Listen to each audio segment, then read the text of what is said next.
ओम नमः श्री ज्योतिराजाय विवेकानंद सूरये सच्चित् सुख स्वरूपाय स्वामिने तापहारिणे।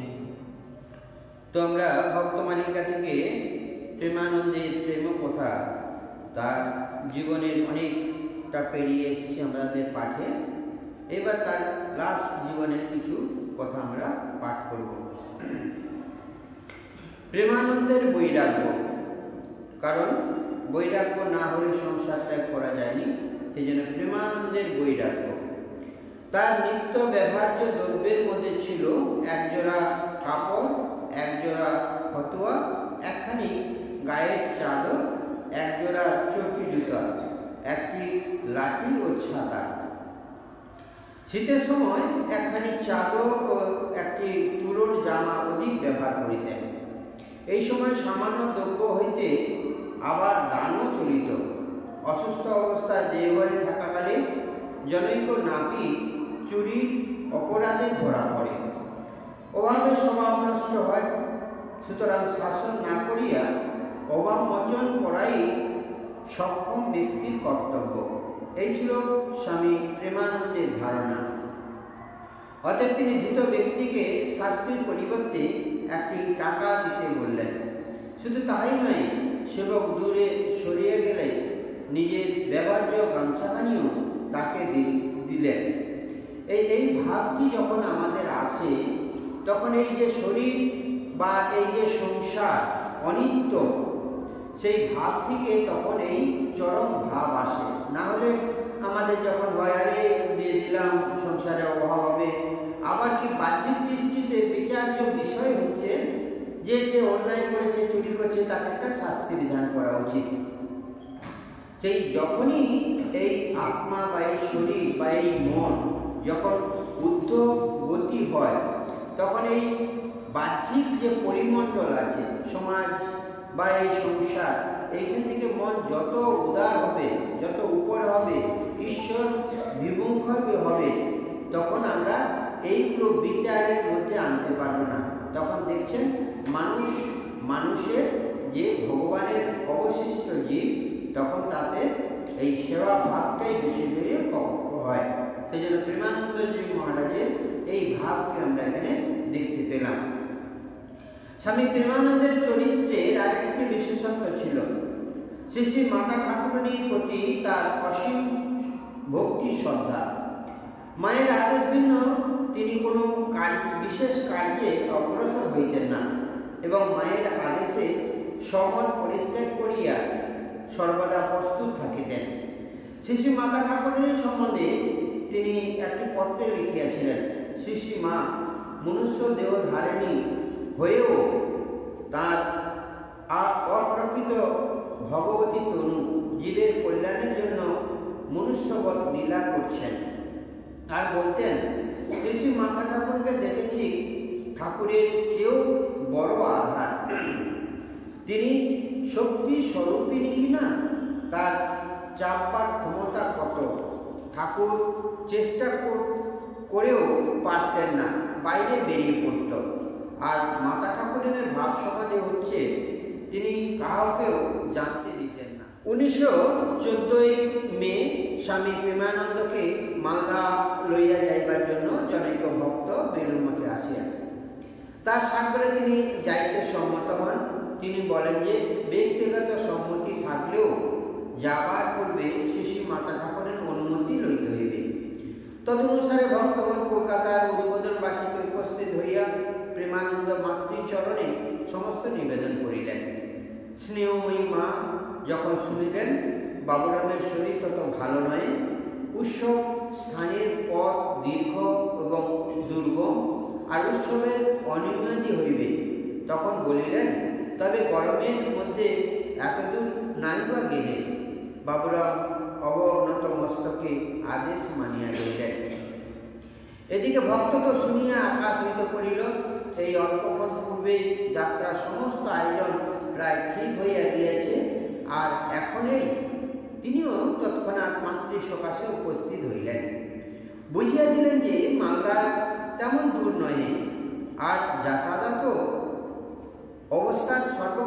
সুবন্দোবস্ত হইবে। বিশেষত প্রেমানন্দ মহারাজ না গেলে ভক্তদের প্রাণে দারুণ আঘাত লাগিবে। সব শুনিয়া মা পুনরায় বাবুরামকে ডাকাইয়া বলিলেন, হ্যাঁ বাবুরাম, ওরা এত করে বলেছে, তবে কি তুমি যাবে?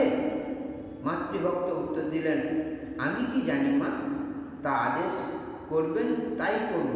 অবশেষে মা বলিলেন, যাও, একবার এসো গে, তবে বেশি দিন থেকো না। অমনি আবার যাওয়া স্থির হইয়া গেল। এই কত বড় মাকে সঙ্গ, তার গুরু দায়িত্ব সর্বসম্মতভাবে তার একটি ঘটনা আমরা এখানে পাই। মা বলেছেন না, আবার মা বলছেন হ্যাঁ।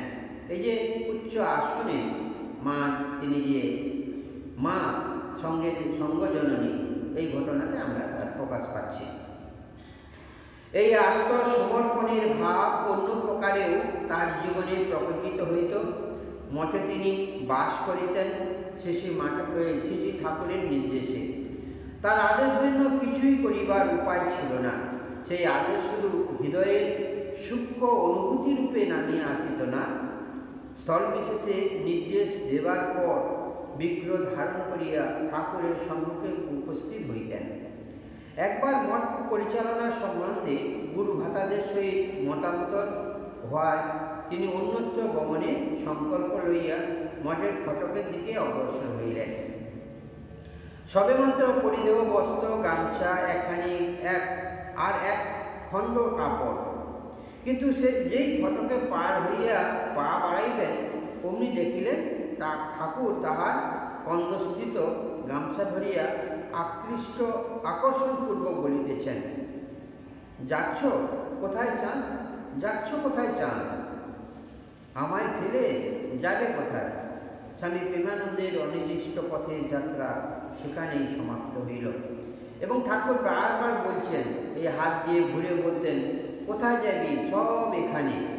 অর্থাৎ ঠাকুরকে ডাকলে, ঠাকুরের ভাবকে নিলেই সব আমাদের এই মনুষ্য জীবনের উদ্দেশ্য সার্থক হবে। তিনি আরেকটাও বলছেন যে এখানে আসতে হবে। অর্থাৎ কি দক্ষিণেশ্বর গেলে না, তিনি দক্ষিণেশ্বর প্রায় বলতেন যে এখানে আসতে হবে। তার মানে এখানে আসা মানে দক্ষিণেশ্বরের যে ঠাকুরের সেই যুগোপযোগী যে ভাবটি, সেই ভাবটি বহন করতে হবে, তাহলে আমরা ধন্য হয়ে যাব। এরকম অনেক ঘটনা আছে। প্রায় রামকৃষ্ণানন্দজি মহারাজ ঠাকুরকে ছেড়ে কোথাও যেতেন না। তো একদিন গিয়েছেন, কাশি যাবেন, কাশি থেকে আরো অনেক জায়গায় যাবেন, কিছুটা পথ গিয়ে আর যেতে পারছেন না, যেন পিছনে কে টানছেন। তিনি আবার ফিরে এলেন। তো এই ঠাকুরের তার শিষ্যদের তিনি বা সন্তানকে কি জন্য এই পৃথিবীতে এনেছে, তার বিভিন্নভাবে বিভিন্ন কাজের নিদর্শন এইভাবে আমরা পাচ্ছি। তার জীবনের অধিকাংশ সময়ই মঠে অতিবাহিত হইল সাধু জনচিত তীর্থ দর্শন মানুষে তিনি মধ্যে মধ্যে বাইরে যাইতেন। ইহাই আভাস আমরা পূর্বেই দিয়েছি। আচার্য বিবেকানন্দ দেহত্যাগের পর কয়েক বছর মঠে কাটাইয়া তিনি 1906 খ্রিস্টাব্দে পুরীধামে যান। 1910 খ্রিস্টাব্দে স্বামী তুরীয়ানন্দ, শিবানন্দ এবং অপর কয়েকজন সাধু ব্রহ্মচারীর সহিত তিনি অমরনাথ দর্শনে যাত্রা করেন। তাঁরা বেলুড় মঠ হইতে রাওয়ালপিন্ডি হইয়া কাশ্মীরে যান। অতঃপর অমরনাথ দর্শনার্থে প্রায় 3 মাস কাশ্মীরে থাকিয়া শ্রীনগরাদি দ্রব্য স্থানগুলি দেখেন। কাশ্মীর হইতে তুরীয়ানন্দ সিমলা যান এবং প্রেমানন্দ এবং শিবানন্দ 14-15 দিন কঙ্খলে থাকিয়া সেপ্টেম্বর মাসের শেষে কাশীধামে উপস্থিত হন। তথায় কিছুদিন অতিবাহিত করিয়া তাঁহারা বেলুড়ে ফিরিয়া আসেন। 1914 খ্রিস্টাব্দে তাঁহার পুনরায় কাশীধামে যাইতে হয়। 1913 খ্রিস্টাব্দে দুর্গা পূজার পূর্বে স্বামী ব্রহ্মানন্দ তথায় গিয়েছিলেন। তিনি পরবর্ষর অক্টোবর মাস পর্যন্ত মঠে প্রত্যাবর্তন না করিয়া মঠবাসীরা তার অভাব তীব্রভাবে অনুভব করতে লাগিলেন। অতঃপর তাহাকে আনিবার জন্য স্বামী প্রেমানন্দ ব্যস্ত সমস্ত হইয়া কাশীতে উপস্থিত হইলেন। মহারাজ কিন্তু তখনই মঠবিমুখে যাত্রা করবেন না। করিলেন না, তিনি বরং প্রয়াগে চলিয়া গেলেন। অগত্যা প্রেমানন্দজিও তার অনুসরণ করিলেন। সেখানে 3 দিন কাটাইয়া গেলেও মহারাজের বেলুড়ে আসিবার কোনো লক্ষণ না দেখিয়া প্রেমানন্দ আর নীরব থাকিতে পারিলেন না। 4th দিবসে তাহাকে সাষ্টাঙ্গ প্রণাম করিয়া বলিলেন, মহারাজ, তোমায় মঠে যাইতেই হবে। বয়োজ্যেষ্ঠ ভ্রাতার এক প্রকার বিনয় এবং কাতরোক্ত অপ্রস্তুত হইয়া ব্রহ্মানন্দ ব্যস্তে চেয়ার ছাড়িয়া উঠিয়া বলিলেন, ও কি বাবুরামদা, ও কি, ওঠো ওঠো।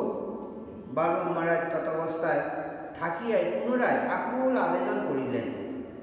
অবশেষে ব্রহ্মানন্দজি বলিতে হইল, বাবুরামদা, ওঠো ওঠো, আমি যাব। পরদিনই সকলে মঠে রওনা হইলেন।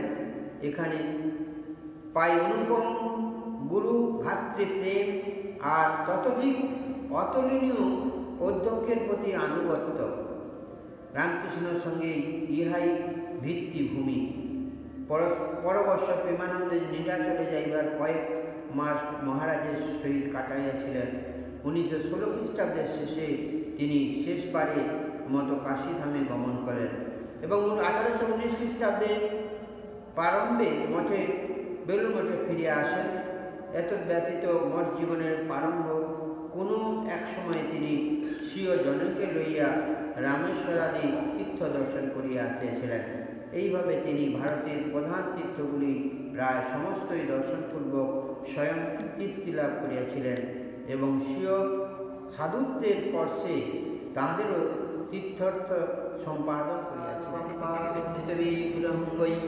ঈশাবতারং পরমেশ্বরমিদ্যং তম রামকৃষ্ণং শিরসা নমামি।